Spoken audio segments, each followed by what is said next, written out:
بسم اللہ الرحمن الرحیم۔ السلام علیکم ورحمۃ اللہ وبرکاتہ۔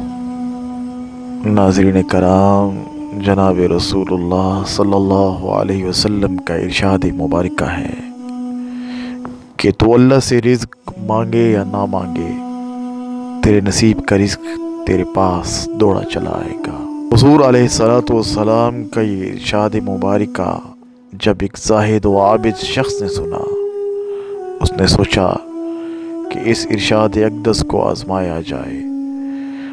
وہ اپنا گھر چھوڑ کر ایک سنسان بیابان علاقے میں چلا گیا، جہاں نہ پانی تھا اور نہ ہی کچھ کھانے کو تھا۔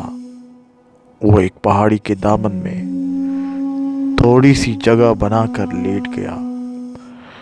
ابھی اسے وہاں لیٹے کچھ ہی دیر گزری ہوگی کہ ایک قافلہ بھول کر اس علاقے میں آ نکلا۔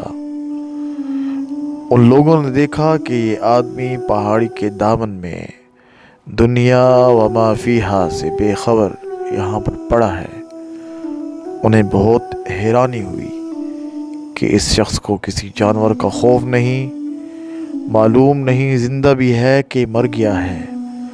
قافلے میں ایک آدمی نے قریب آ کر اسے ہلایا جلایا، مگر وہ جان بوجھ کر نہ اٹھا، بلکہ ہلکی سی جنبش بھی نہ کی۔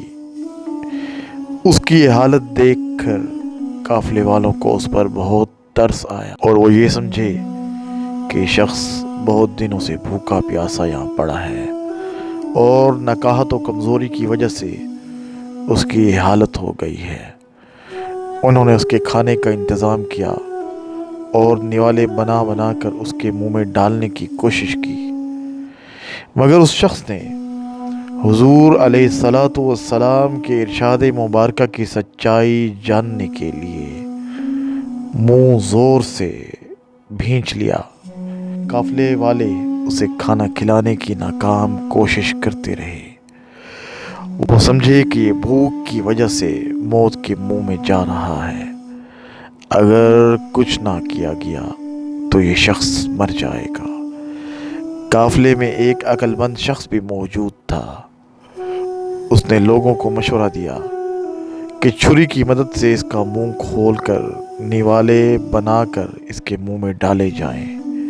عابد و زاہد شخص نے جب چھری کے بارے میں سنا تو ڈر گیا اور خوف کے مارے منہ کھول دیا، اور قافلے والوں نے اسے کھانا کھلانا شروع کر دیا، اور تب تک کھلاتے رہے جب تک حلق تک نہ بھر گیا۔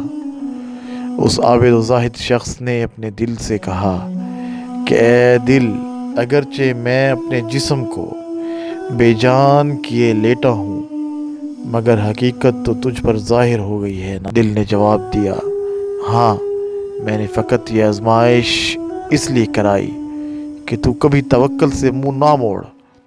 یاد رکھنا، لالچ اور ہوس تو بالکل گدھا پن ہے۔ اس کے بعد اس شخص نے توبہ کر لی اور مان گیا کہ ہر کسی کو اپنے اپنے نصیب کا رزق مل کر رہتا ہے۔ ناظرین کرام، اس واقعے سے ہمیں یہ سبق حاصل ہوتا ہے کہ دانے دانے پر لکھا ہے اس کے کھانے والے کا نام۔